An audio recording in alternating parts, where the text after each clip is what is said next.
Halo semua, apa kabarnya? Minggu kemarin, intensitas hujan di daerah saya semakin tinggi. Daerah saya bukan daerah banjir, jadi saya nggak begitu khawatir. Tapi, kalau hujan pas hari Jumat, kadang agak repot karena setiap hari Jumat, saya harus sholat Jumat. Nah, masjid tempat saya sholat bukan masjid yang besar, jadi kalau masjidnya penuh, banyak orang yang sholat di luar. Setiap minggu supaya saya bisa sholat di dalam masjid, saya harus datang 30 menit lebih awal dari waktu sholat. Kalau bisa sholat di dalam, saya nggak kehujanan atau kepanasan. Terus di sebelah masjid itu ada rumah makan Padang langganan saya. Rasa masakannya enak. Istri saya suka rendangnya. Kalau Najma suka tahu gorengnya. Nah, kalau saya suka banget dengan gulai tunjangnya. Gulai ini pada dasarnya sama dengan kari. Nah, tunjang ini artinya kaki. Kaki yang dipakai biasanya adalah kaki sapi. Jadi, gulai tunjang artinya gulai kaki sapi ya. Nah, hal yang unik dari rumah makan ini adalah namanya rumah makan Padang. Tapi yang punya restoran bukan orang dari Padang, tapi orang Jawa Tengah. Biasanya kalau habis sholat Jumat, saya juga beli bakso untuk Bintang. Belinya harus di tukang bakso dekat supermarket langganan saya. Kalau bakso dari tempat lain, Bintang nggak mau makan. Kalau tentang makanan, Bintang pemilih banget. Susah untuk coba makanan baru. Mungkin sifat itu turun dari saya ya. Nah, kalau pesan bakso untuk Bintang, saya selalu bilang ke bapak penjualnya, "Pak, beli bakso, tapi baksonya saja dan polos." Kata polos itu maksudnya saya cuma pesan bakso dan kuahnya saja, tanpa isi dan bumbu yang lain. Oke, itu tadi catatan harian saya minggu kemarin. Minggu ini kuliah di kampus saya udah mulai, tapi kuliahnya masih dilakukan secara online ya. Tadi saya cerita sedikit tentang bakso ya.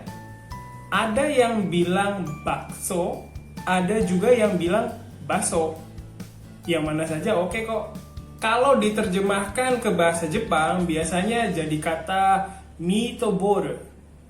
Dua makanan ini konsepnya sama, tapi sebenarnya baso dan mitoboro ini beda loh. Kalau di sini orang buat bakso pakai tepung terigu juga. Mungkin buat mitoboro juga pakai tepung terigu, tapi mungkin sedikit ya. Jadi, penampilan bakso dan mitoboro beda loh. Bintang suka makan bakso yang dijual di dekat supermarket langganan saya. Sebenarnya kalau kita pesan bakso yang komplit, di dalamnya ada mie, bihun, sayuran, dan daun bawang. Tapi bakso untuk Bintang isinya cuma bakso dan kuahnya saja. Kalau di Jepang kan terkenal dengan ramen, soba, dan udon. Nah, di Indonesia juga ada banyak masakan dari mie loh.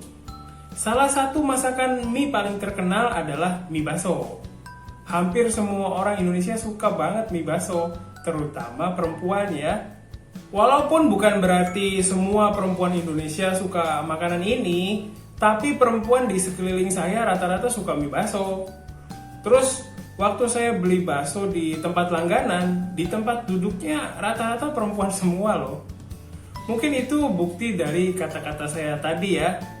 Oke, pasti kalian udah tahu ya saya mau ngomongin apa di video kali ini.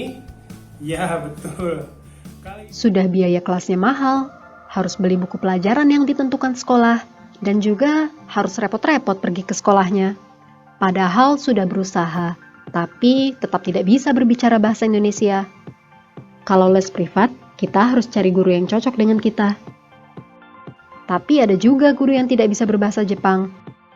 Dan terkadang kita harus membayar uang transportasinya juga. Lagi pula, Bagi orang yang tinggal di desa, akan lebih susah untuk pergi ke sekolah.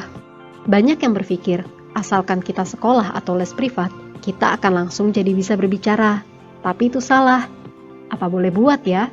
Karena memang masih sedikit sekolah yang mengajar dengan sungguh-sungguh, berkualitas, dan memenuhi harapan. Kadang-kadang, ada hal yang tidak dimengerti dan gurunya tidak bisa menjelaskan dengan baik.